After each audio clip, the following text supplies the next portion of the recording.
Good morning, everyone, and welcome to another live session with FASA. Joining me today is Monique Becker. Monique has been in sales for the last 19 years and has a strong background in paper and the print industry and can tell you all about the quality of paper and much more. Monique Becker is from Uniprint, so hello and welcome, Monique. How are you today? I'm very well, thank you. And yourself, Romany? Good. So hello to everyone out there. If you're watching this live, let us know you're around. If not, that's fine too. You can tell us later. But let us know what your thoughts are on feeling. Today we're going to be talking about print tool rolls. When I first spoke to Monique and she came back with her topic of discussion, which was about the tool roll, I was like, how is that now very interesting? And then Monique shared a very interesting story. She said, well, what's currently happening is that clients are paying for a roll with 80 meters, but receiving 56 to 60 meters. Business owners are getting uneducated about what to look for when it comes to tool rolls and getting nailed for it. So just to let you know that Uniprint is a technology and market leader in the supply of printed products and services, specializing in transactional and security documents. They have a wide variety of products, of which the printed and unprinted tool tally rolls, the ATM statements, the lotto slips, the competition documents is just a few of the many products that Uniprint offers. They offer a fulfillment solution and structure value-added proposals to suit a client's specific needs. So you were telling me the other day about a story. Well, you shared an email, and I'm like, okay, well, you were doing a till slip, so tell us all about the till slip and what is the value of a till slip, Monique? Okay, the first thing that we need to know is that your till slip is your transaction between yourself and your client.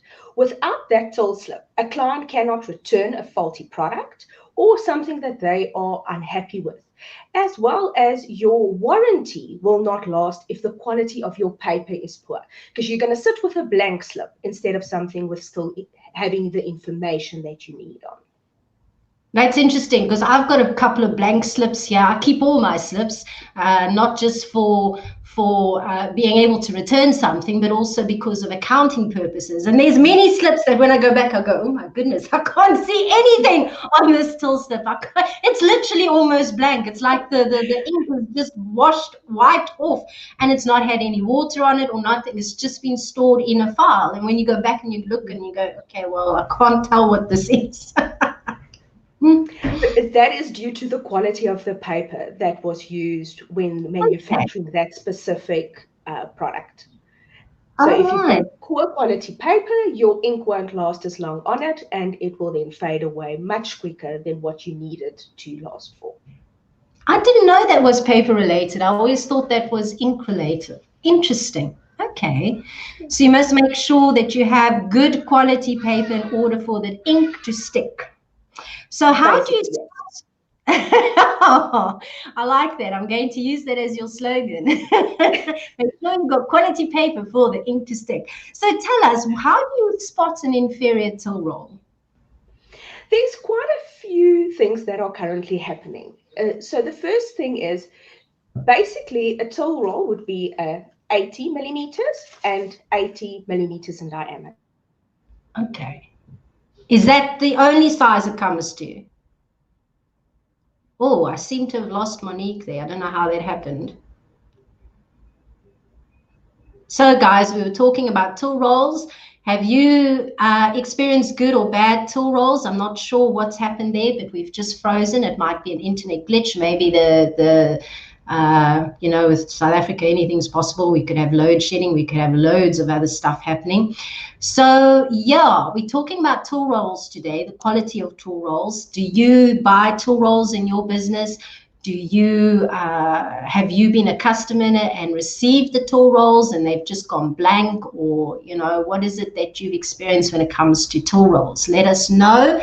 I can't share much about tool rolls with you because I'm not that familiar with tool rolls myself. It's not something I use in my business, but I guess as a retailer, you would need to have quality tool rolls because, as Monique mentioned earlier, the ink if you don't have a good quality tool roll, then your ink would just rub off. So you were telling us about the 80 meters. Is that standard, or do we have different sizes? Well, the 80 by 80 is a standard till roll because that's how it fits into the machines. Where the difference comes in is with the thicker your paper, the less meters you're going to have, because you still need an 80 diameter. Okay. So that is where you lose a lot of the running meters that is needed. Now, if you look at a standard till roll, you need to, or you want to, produce as many slips from that roll as possible, because it's something that's just moving out of your store with your warranty or marketing on it. So when you are getting a thicker paper with less meters, you're going to have more till roll changes, and it's going to, in essence, cost you more because you're printing less slips for the same price as you would on a 80-meter roll. Okay, so is the thickness to do with the quality of the paper, or does that not matter? Because now I've said, okay, so if your till roll is thicker, then you've got to have 80 meters, I think you said, right? Yes. Yes. Okay, so is the thickness is important because you might have less meters, I'm hearing? Yes, when it's a thicker paper, you're going to have less meters. But quality is not necessarily thickness of paper. It's how the paper has been structured. So there is an illusion of this is a good quality paper because it's thicker, but that is not in essence the truth. Quality is how that product is put together and what it would, how the way the mill produced it, so that your transactional print can last longer on it. And so damage has, sorry? How do you tell that? How do you tell whether, so if I go to a company and I want to buy a till roll, how would I tell? I mean, okay, it's not about the thickness, but how do I tell now if that's going to stick to the ink is going to stick to my paper? Unfortunately, it's not something that you're just going to feel off on the paper. That you would see basically in the price that you are paying. Not necessarily. Some people will obviously overcharge you for a inferior product as well. But in essence, price is related to the quality of the paper. So when you buy a cheaper grade paper, you can offer a cheaper quality till roll at a cheaper price. But then you cannot expect the results of a good quality paper with your transactional information lasting longer. Okay. Now I see Eva saying bank slims from ATMs are the pits, and I agree with her, because I mean you get your bank slip and it doesn't really last very long. I've noticed the paint just comes, and the banks make a lot of money. So I think giving us crappy it just disappears. That has to do a lot with the printing machines that they use, but we also supply those type of ATM slips and statements. But that is very specific to a specific mill, because the banks do actually require a very good quality paper for us and for any other person or company that takes over that business. They specify which mill's paper they want to be used for their product. Okay, I mean, I know they're supposed to use a better quality paper, but are they really? Especially if your things come back and they wash out over a period of time. I mean, it's not even a long time where some of them are not clear at all. So how can you determine or protect yourself from, say, buying an inferior product? Okay, well, the first thing you need to know is who you are buying from. So when you go to a standard stationery store, what you get is what they've got on their shelf, and they most probably do not even know exactly where that comes from. They just buy it in bulk and it's packed in that specific manner. Okay, when you buy from someone like us, we can provide you with a certificate from the mill that we purchase the paper from. I can provide you with video footage of how it is rolled with an actual counter counting the meters on a roll. So you will see that the till roll that you're buying from me, that's supposed to be a 80 by 80 with 80 meters on it, actually has 80 meters on it, because we can actually prove that to you. In essence, if you do feel that you might be buying an inferior roll or a roll with less meters on it, you can always, we do tests for our customers. So we will take your till roll, we'll run a test that we video for you so that you can see that on that specific roll that you supplied us, you got, let's say, 62 meters instead of the 80. And we can then also weigh your paper for you and say it's a 65 gram instead of, let's say, 48, or you are getting a very thin paper, 38 gram, instead of a 48 or 55 that you want. Okay, that's interesting. So I'm hearing if I have to go to a paper supplier and I was really in retail and buying a till slip, I'd ultimately want my supplier to give me a certificate. Yes. Am I hearing it right? Okay, yes, certificate is yes, from where they are getting their paper. That tells you that you are not paying for a very cheap grade paper, but expecting a high quality type of paper.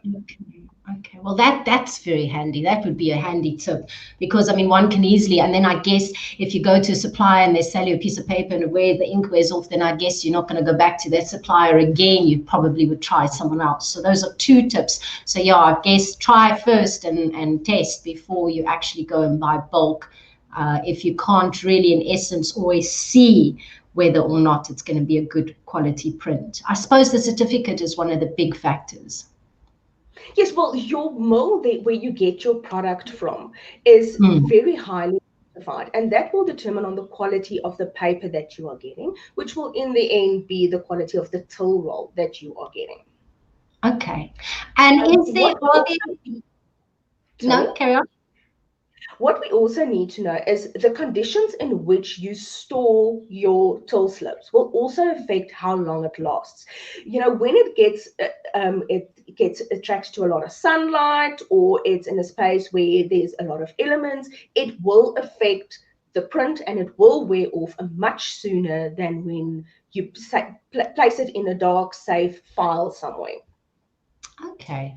Is that before it's printed, obviously? Before anything's gone on No, print? when you have printed, when you do your filing. Oh, yes. Okay, now I've got you. So I have seen that some of mine has been sun bleached along the way. Or they go black. Or they go black. That's the other one. Tell me something.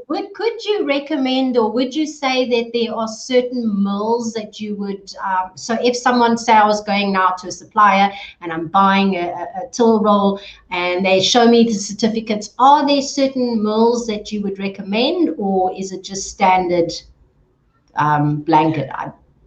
Not necessarily specific mills. What you need to look at, if you understand the background of the paper, when you get the spec sheet from the mill, it will tell you the conditions in which the paper was manufactured, what that means, what the thickness is, how it should be stored. All of that information is on there, and that will then tell you the quality. But also, it's quite an in-depth spec sheet. So for every store to just have that, it's not going to mean much. You're going to need someone like myself or one of my colleagues to actually explain to you what that means. Otherwise, it's going to be a piece of paper that means nothing to you at all. That's what I'm thinking. Yeah, that's exactly what I'm thinking. You know, it's like me giving you a piece of HTML code and going, okay, well, now decipher that. Yes.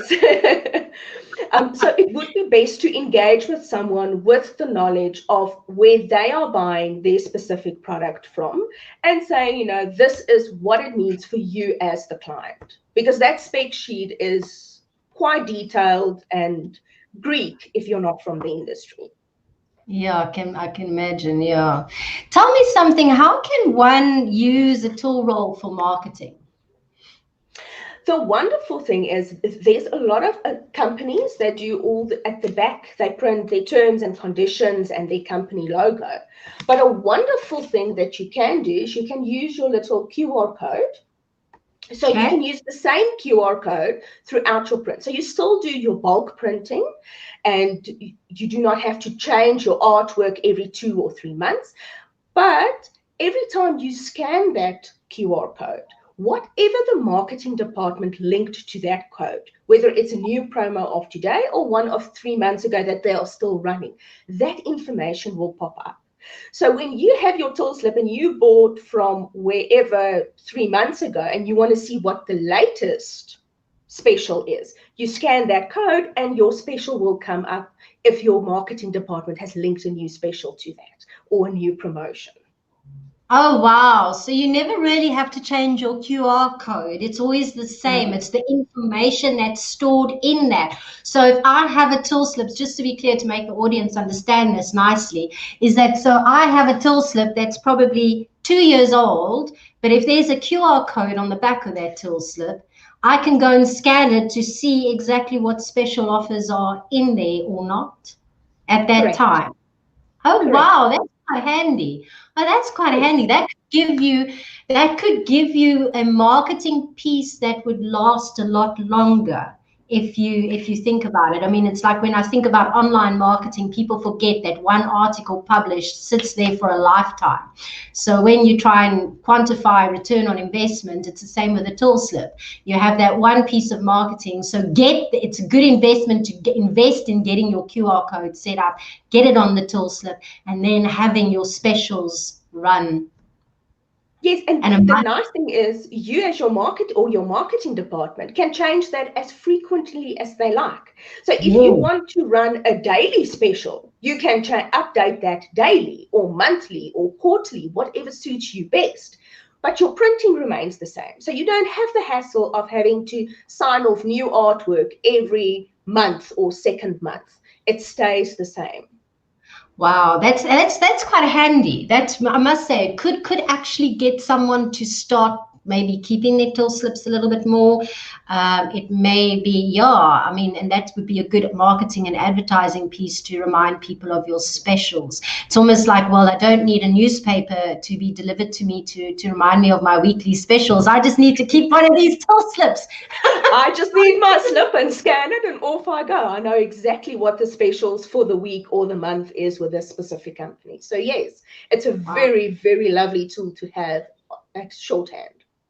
It is. It is. I have to say. I mean, just thinking about it, I never thought because I don't need till slips. So I'm just thinking that's quite a handy little tool and feature to have. Just to remind everybody that Uniprint does do offer. What are they? They do. Where are we? So Uniprint, they do offer lotto slips and all sorts of wide range of products of till and tele rolls and ATM statements. You do lotto slips and competition documents. So if you're ever interested in Uniprint to find out, chat with Uniprint and you need some till slips, go and have a chat with Monique or one of their agents so that you can find out more about how the till slip works and how you can benefit from using your till slip. I mean, imagine, I'm just thinking, yeah, just listening to the QR code example, I could think of a load of things that I could do in marketing, helping companies to market themselves. So that was a really handy tip today. So thank you for sharing that with us. That's a And pleasure. yes, and if you would like to know more, I will be popping their link in the comment box below. And yes, to remind you that every week we will be sharing content topics related to business in general and to franchising overall. So just to remind you in closing that FAST is a non-profit organization that lobbies and protects and promotes ethical franchising and supports businesses who promote ethical franchising. If you'd like to know more about FASA, you can visit us at www.fasa.co.za. And that's all for us from today. Thank you so much, everyone, for joining us, and have a super week further. Bye. Bye bye.